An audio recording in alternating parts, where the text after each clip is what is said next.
Annyeonghaseyo 여러분, at samahan nyo na naman ako ng sagutan itong EPS topic, sample exam number 240. Tara mga guys, samahan nyo na ako sagutan ito at para sabay-sabay tayo makapasa at makarating ng South Korea. Yan guys, tara, basahin na natin. Sabi niya ay Junun nune napumnida. 그래서 책을 볼 때 blank 오로라 키워야 합니다. Yeah. Sabi niya in English guys, I have a bad eyesight so I have to wear blank when reading a book. Yan, syempre ang keywords natin dyan itong si Nun at saka si check. Si Nun ay eyes at saka nito naman si check ay si book. Yan, kaya mabilis lang din masagutan tong 240 na to. Proceed na tayo sa 4 choices guys. Itong si number 1 guys ay si kudu.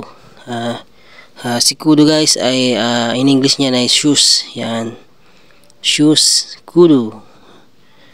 Dito naman tayo kay number 2 kay Ankyong.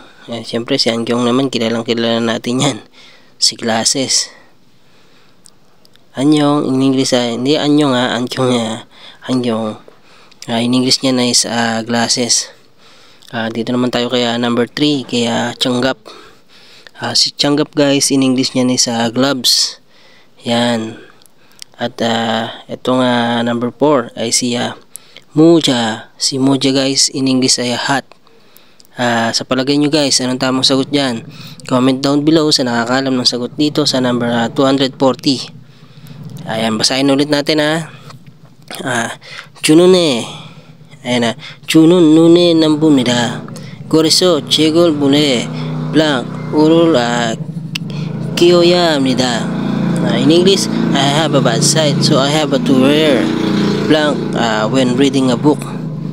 Ang tamang sagot dito guys is number 2 si Angyong.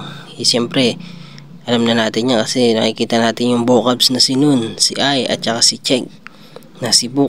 Kaya possible na glasses ang tamang sagot. Yan guys, basahin na natin na kasama yung tamang sagot guys. Junun nunne napumnida. Koriso 책을 볼 때 안경을 그렇게 오야 합니다. In English, I have a bad sight. I have bad eyesight.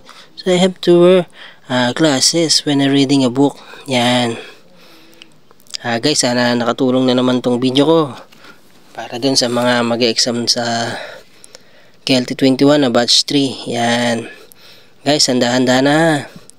Meron pa tayong 1 week or 2 weeks siguro para makapag-review pa ng maayos. Kaya sagarin na natin kasi para makahabol tayo sa mga nakapasa ng batch 1 at batch 2. Kaya sagarin na natin ang aral. Kung kinakailangan na pagdating galing trabaho, review na kagad.